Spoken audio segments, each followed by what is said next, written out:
Assalamualaikum warahmatullahi wabarakatuh. Yang terhormat Sivitas Akademika UKI, teman-teman dari Halo Pajak, juga teman-teman partisipan semua pada hari ini. Senang sekali saya bisa hadir di sini, bisa sharing, bisa berbagi dengan teman-teman. Tadi sebagaimana disampaikan oleh Pak Torang, saya adalah saat ini berkecimpung yang menangani EPA ya, di Direktorat Jenderal Pajak. Tadi juga sudah disampaikan secara panjang lebar oleh Pak John mengenai filosofi yang terkait EPA ini, dan mudah-mudahan saya bisa melengkapi sedikit detailnya sehingga kemudian teman-teman bisa lebih memahami mengenai EPA ini. Saya paham bahwa peserta kita pada hari ini cukup beragam ya Pak Torang, dari akademisi, dari masyarakat umum, kemudian juga dari ada konsultan juga. Jadi mungkin mohon maaf kalau nanti saya agak lebih detail, ada teman-teman yang sudah paham gitu, atau saya ketinggian nanti ada teman-teman yang belum tahu ya, karena ini memang beragam, jadi mudah-mudahan saya bisa memuaskan teman-teman semua. Sedikit mengulang saja, tadi Pak John sudah menyampaikan di halaman pertama, halaman yang di atasnya, next, sorry, ya next, Rahma, ya ini dia, sebelumnya Rahma. Tadi Pak John sudah mengatakan bahwa saya hanya ingin menyampaikan alur pencegahan penanganan sengketa perpajakan. Jadi tadi ada dua, ada yang namanya domestic remedy, ada yang international remedy, hanya untuk memperjelas saja. Tadi Pak Torang juga sudah menggambarkan akhir-akhir ini banyak sekali dispute di bidang transfer pricing, betul. Karena memang tadi juga disampaikan transaksi makin makin banyak, kemudian metodenya juga mungkin makin luar biasa sophisticatednya, kemudian juga knowledge teman-teman juga makin meningkat, sehingga kemudian dalam bertransaksi itu timbul dispute antara fiskus dengan kemudian teman-teman wajib pajak. Nah ini biasanya dimulai dari SPT tahunan dulu yang kemudian diperiksa. Nah ketika diperiksa itu tadi timbul dispute, nah ada yang domestic remedy, ada yang international remedy. Yang domestik melalui keberatan, banding, dan seterusnya, PK ke Mahkamah Agung. Nah, yang internasional ini yang kita sebut dengan MAP, Mutual Agreement Procedure. Tetapi hari ini kita tidak membahas yang MAP karena kita akan lebih banyak mencegahnya nih, upaya pencegahannya. Tadi Pak Torang sudah katakan yang namanya Advanced Pricing Agreement. Advanced Pricing Agreement itu adalah seperti kesepakatan di muka antara fiskus dengan wajib pajak. Ini posisinya pasti, maksud saya kalau kita bernegosiasi dalam artian positif antara wajib pajak dengan fiskus untuk kemudian menentukan hak dan kewajibannya selama 5 tahun ke depan atas transaksi afiliasinya. Apakah sudah wajar, apakah sudah labanya atau harganya sudah wajar gitu ya. Ini mengenai harga atau laba. Nah, disinilah nanti akan didiskusikan sebetulnya di mana wajarnya atau di mana labanya itu wajarnya atau harganya di mana wajarnya. Nah, inilah yang kemudian didiskusikan atau dinegosiasikan secara unilateral ataupun bilateral. Kalau unilateral itu perundingannya antara wajib pajak dengan kami, permohonannya langsung dari wajib dengan Direktorat Jenderal Pajak. Kalau yang bilateral itu dengan CA mitra atau kita katakanlah dalam hal ini dengan negara di mana wajib pajak itu menjadi berdomisili maksudnya, atau dari parent company dari mana, misalnya dengan Hong Kong, dengan Singapura, Jepang, dan seterusnya, di mana negara tersebut mempunyai perjanjian tax treaty dengan Indonesia. Itu menjadi penting karena disitulah untuk FTA ini selain memang diatur di undang-undang PPH, juga diatur di perjanjian bilateral antara kita dengan jurisdiksi mitra. Nah, inilah nanti dari FTA ini baru kemudian diimplementasikan di SPT tahunan. Dan yang penting lagi kami sampaikan adalah hal yang sudah disepakati dalam EPA itu tidak lagi menjadi objek pemeriksaan. Jadi artinya hal-hal yang sudah disepakati dalam EPA dan kemudian itu diimplementasikan dengan baik, kemudian itu tidak menjadi objek pemeriksaan. Dengan yang lain bagaimana? Yang lain tentunya kalau yang memang tidak disetujui dalam EPA tentunya masih bisa dilakukan pemeriksaan. Lanjut Rahma. Nah, ini hanya sekedar memaparkan bahwa kami tadi sudah disampaikan oleh Pak John bahwa kita harus siap dengan infrastrukturnya, dengan SDM-nya. Kami juga kita sudah punya alhamdulillah tim yang komplit di Direktorat Jenderal Pajak. Mengapa ini penting disampaikan? Karena sampai sekarang masih ada negara-negara yang tidak memiliki uh, unit penanganan sengketa perpajakan internasional secara permanen. Masih ada negara-negara kita di Asia ini, misalnya Filipina misalnya. Jadi kalau ada sengketa mereka akan menunjuk mungkin di sana bisa auditor atau apa gitu ya, berbeda dengan kita yang kita memang punya unit sendiri untuk menangani hal tersebut. Next, lanjut saja. Nah ini tadi sudah saya sampaikan, mungkin tidak terlalu panjang lagi, tapi di sini selain memang Direktorat Jenderal Pajak dalam hal ini Direktorat Perpajakan Internasional, selain juga mempunyai fungsi pencegahan maupun penanganan sengketa, kami juga menangani penyusunan regulasinya. Oleh karena itu tadi sebagaimana disampaikan, kita juga harus follow international rule, dan sampai saat ini dapat saya sampaikan kita sudah lengkap memiliki satu series aturan mengenai mutual agreement prosedur maupun advance pricing agreement-nya.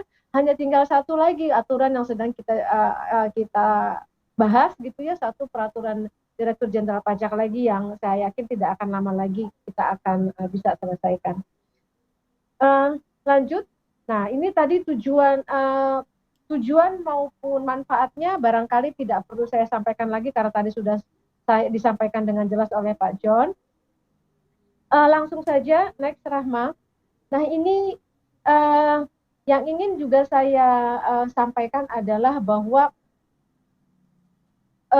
yang bisa nanti diajukan APA itu adalah transaksi yang mau dipengaruhi hubungan istimewa atau control transaction, di mana di situ ada transaksi yang dilakukan antara wajib pajak dengan yang memiliki pihak afiliasi.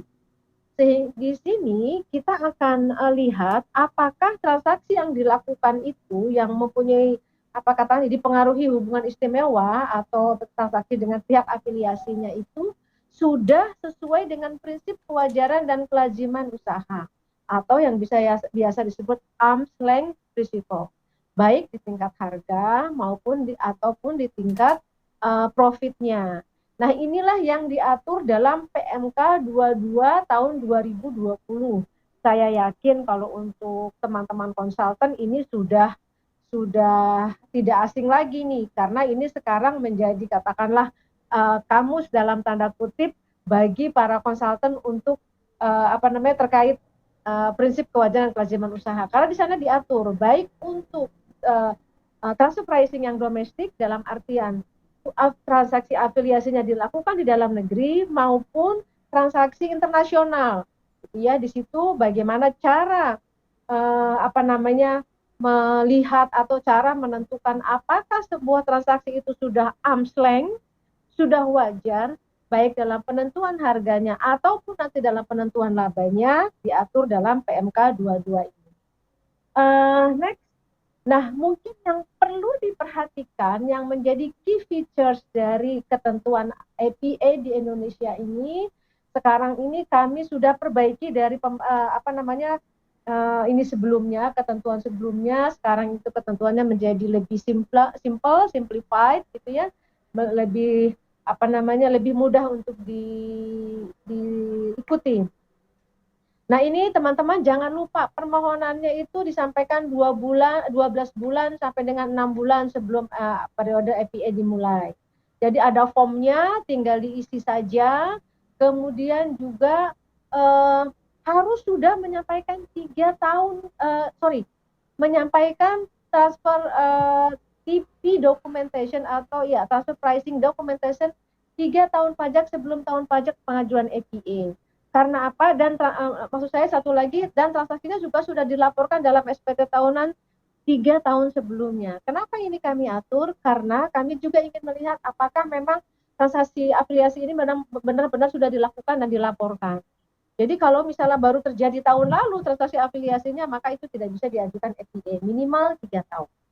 Ya, kemudian juga kami tidak memperkenankan juga bahwa transaksi afiliasi yang diajukan FPA ini kemudian laba operasinya tuh lebih kecil dari 3 tahun yang sudah dilaporkan. Jadi harus lebih tinggi. Mengapa? Karena dalam hal ini kami juga tidak mau melegalize upaya tax planning dari wajib pajak, dalam artian 5 tahun ke depan, karena ini untuk 5 tahun. Untuk 5 tahun ke depan, itu laba operasinya minimal harus sama dengan laba yang terkecil 3 tahun di belakang. Jadi kami tidak akan, tentu saja pasti di awal akan kami tolak nih kalau misalnya ternyata periode nanti yang diajukan selama 5 tahun itu labanya lebih kecil daripada yang 3 tahun gitu. Nah ini yang tentu saja teman-teman konsultan mungkin juga harus aware ya. Kemudian juga sekarang ada rollback. Ini juga tuntutan internasional bahwa kita akan ada rollback. Rollbacknya berapa banyak? Sepanjang belum daluarsa itu bisa diajukan FPA. Jadi dalam artian bisa 5 tahun ke belakang. Sepanjang juga belum diperiksa. Itu ya, belum ada pemeriksaan, tidak sedang mengalami pidana pajak juga gitu ya. Nah itu boleh ini kan rollback. Jadi betapa panjangnya teman-teman ini key features-nya. Ke depan bisa 5 tahun persetujuannya atau kesepakatannya, ke belakang juga bisa 5 tahun kalau maksimal. Dan itu juga kita jaga confidentiality-nya, kita jaga kerahasiaannya.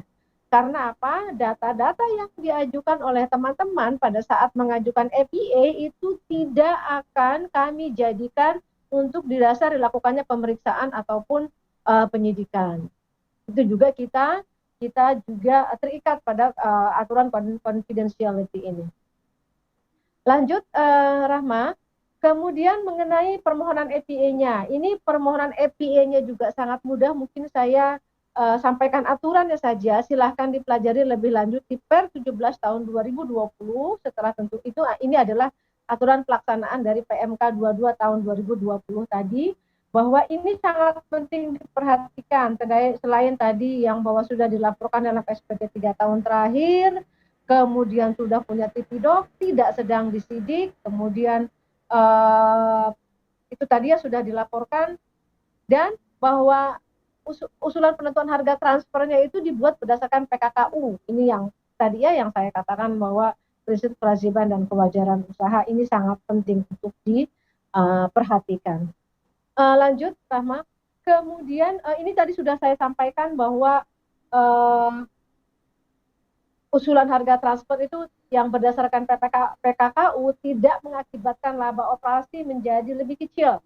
Ya, ini yang lebih kecilnya seperti apa? Ini diatur dalam Per 17 bahwa dianggap terpenuhi sepanjang tingkat laba yang paling rendah dalam proyeksi laporan keuangan selama periode IPA itu lebih besar atau sama dengan tingkat laba yang paling rendah tadi saya sampaikan. Kenapa ini diberikan relaksasi di Per 17?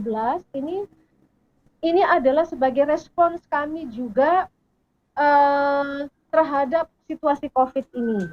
Jadi ini banyak juga masukan sehingga kemudian kami berikan relaksasi bahwa tidak lebih kecil dari yang paling kecil di 3 tahun sebelumnya.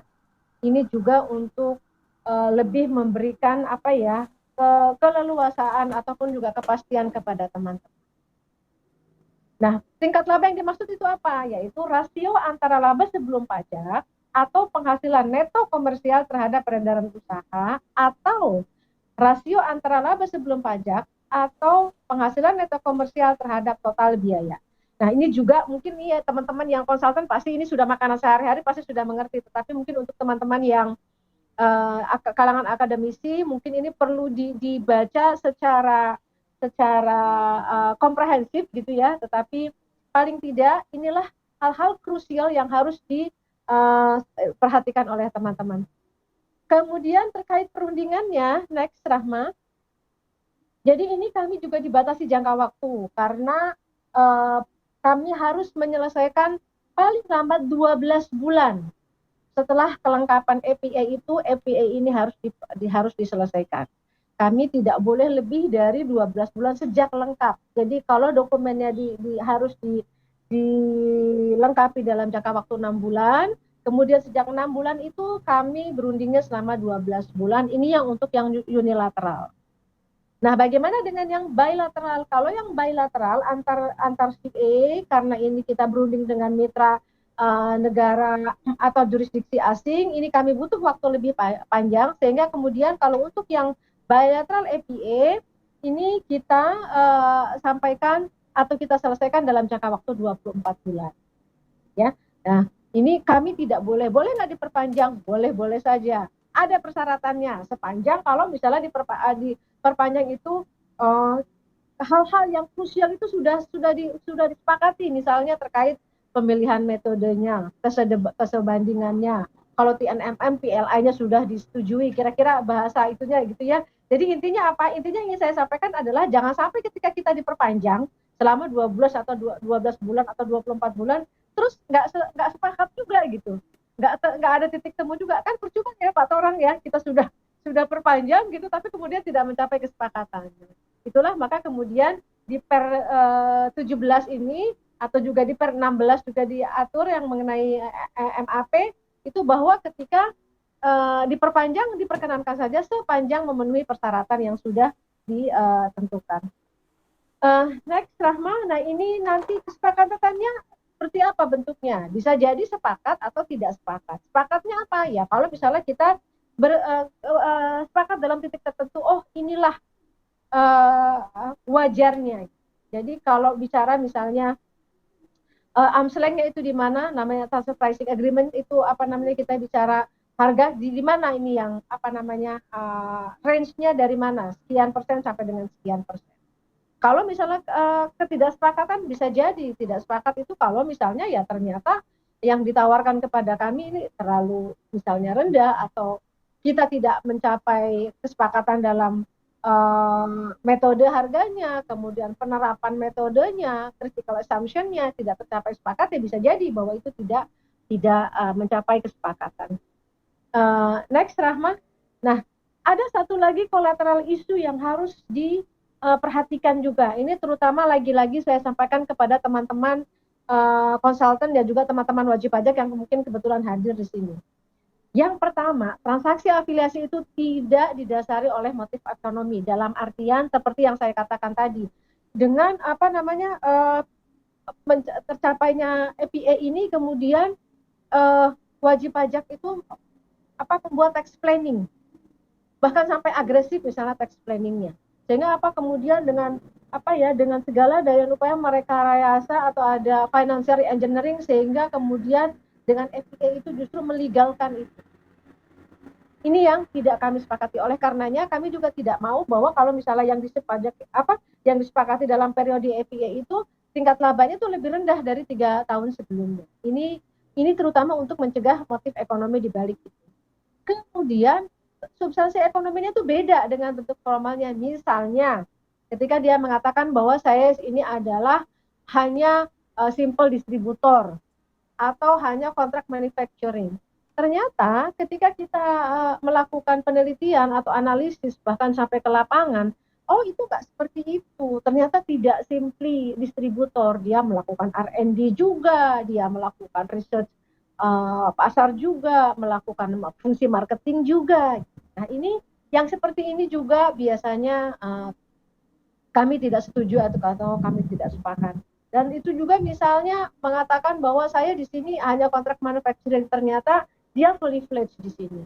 Tidak hanya melakukan sekedar melakukan kontrak manufacturing, tapi ternyata juga melakukan fungsi-fungsi lain. Ada regulatory dan seterusnya. Apakah ini sering ditemui dalam perundingan? Iya, kami sampaikan itu juga kita sering temui. Nah ini yang menyebabkan kemudian perundingan itu asumsi-asumsinya harus kita sepakati ulang atau critical assumption harus disepakati ulang gitu. Biasanya yang seperti ini kalaupun disepakati itu harus ada perubahan-perubahannya. Kemudian tadi salah satu tujuan transaksinya adalah untuk mengecilkan pajak berutang. Ini jelas kami tidak akan sepakati seperti yang saya katakan tadi, kita tidak mau melegalize tax planning. Apalagi kalau bukti atau keterangan yang disampaikan tidak benar atau tidak kondisi yang sebenarnya.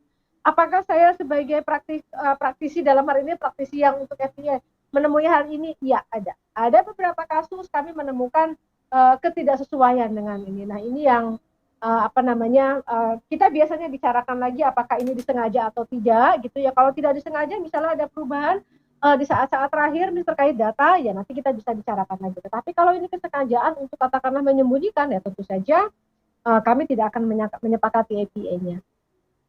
Kemudian untuk informasi bukti keterangan juga ada jangka waktunya. Kalau lewat dari jangka waktunya tentu saja itu tidak bisa kita sepakati. Dan untuk yang rollback tadi juga sudah saya sampaikan. Ini mungkin yang penting lagi yang ingin saya sampaikan adalah terkait paskanya. Ini juga penting teman-teman wajib pajak maupun teman-teman konsultan di sini. Ketika setelah disepakati, kemudian naskahnya kita sepakati, kita agree, dan ini juga kemudian menjadi kewajiban bagi wajib pajak untuk menerapkannya. Dan wajib pajak juga harus mendokumentasikan PKKU-nya itu dalam TV documentation-nya. Kalau dulu itu harus lapor sendiri, sekarang enggak, gabung dengan TV doc-nya. Ini juga salah satu simplified-nya gitu ya. Nah, dalam pelaksanaan secara 5 tahun ini kami juga melakukan evaluasi. Ini evaluasinya juga nanti akan dilakukan evaluasi apakah wajib pajak mengimplementasikan kesepakatan ini, karena kalau tidak kami berhak untuk melakukan peninjauan kembali. Bahkan kami juga berhak untuk melakukan pembatalan kalau ternyata wajib pajak tidak melaksanakan atau tidak mengimplementasikan apa yang sudah disepakati. Bagaimana dengan wajib pajak, boleh nggak melakukan peninjauan kembali? Oh, bisa saja kalau ternyata misalnya dalam pelaksanaannya wajib pajak melihat misalnya bisnisnya turun atau ada hal-hal yang tidak ada force major lah katakan. Masa nggak boleh dilakukan peninjauan kembali? Tidak fair kan? Tidak adil. Nah, seperti sekarang ini juga, ini nanti dalam bagian COVID ya, karena misalnya kita sudah menyepakati APA sebelum COVID dan termasuk diantaranya periode COVID. Dan kemudian ternyata bisnisnya terimbas dan mengajukan peninjauan kembali. Bisakah diperkenankan? Ya tentu saja diperkenankan. Ada syarat-syaratnya, ada ketentuannya, seperti apa pembatalannya, dan silahkan dipelajari nanti kalaupun misalnya ada hal-hal yang memang berdasarkan peninjauan kembali atau evaluasi perlu dibatalkan atau dilakukan peninjauan kembali, itu tidak masalah. Kemudian pembaruan, tadi juga sudah saya sampaikan, pembaruan juga bisa dilakukan. Nah, tapi lihat dulu juga ketentuannya kapan periode pengajuan pembaruan itu bisa dilaksanakan. Ya, kan kemudian juga pembaruan juga bisa diberikan kalau ternyata wajib pajak melaksanakan seluruhnya kesepakatan sebelumnya gitu. Nah, ini kalau kesepakatannya tidak dilaksanakan terus minta pembaruan, ya mungkin dalam hal ini menjadi pertimbangan, tentunya kita akan, loh ini yang kemarinnya nggak dilaksanakan kok minta pembaruan, kira-kira seperti itu. Next, nah ini ada satu hal yang penting nih sesuai dengan ini, dampak COVID terhadap proses FTA. Jadi kami juga sudah karena kebetulan PMK pada saat diterbitkan walaupun tahun 2020, tapi waktu itu masih bulan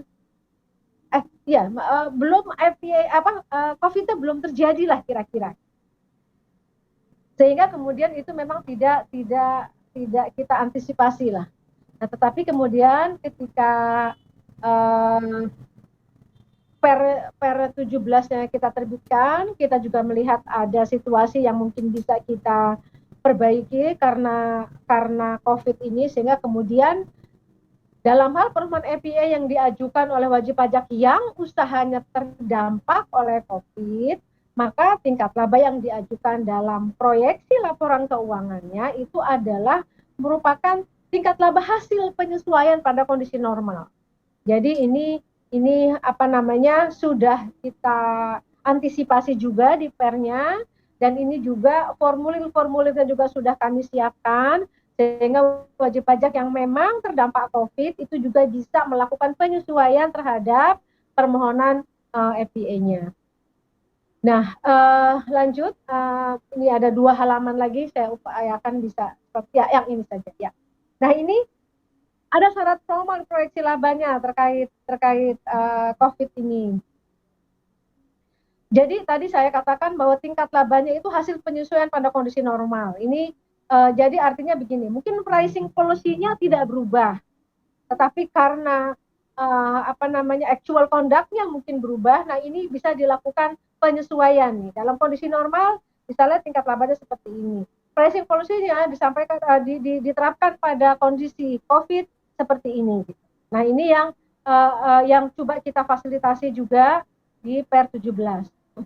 Nah, tentu saja kalau ditanya apakah selama pandemik ini kita masih melakukan perundingan, iya, bahkan tadi disampaikan oleh Pak John, ada beberapa juga yang conclude dalam situasi pandemik ini gitu.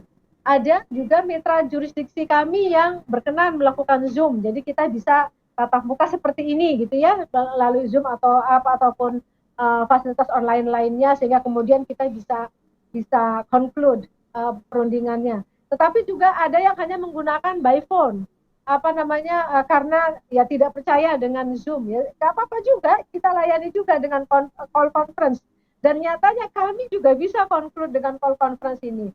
Begitu banyak kendala, begitu banyak challenge, tapi challenge itu bukan suatu hal yang tidak bisa kita atasi. Kita masih bisa conclude gitu dengan walaupun di situasi pandemik ini. Kemudian sekali lagi yang terkait peninjauan kembali yang tadi diajukan oleh wajib pajak, peninjauan kembali kalau memang ada perubahan material.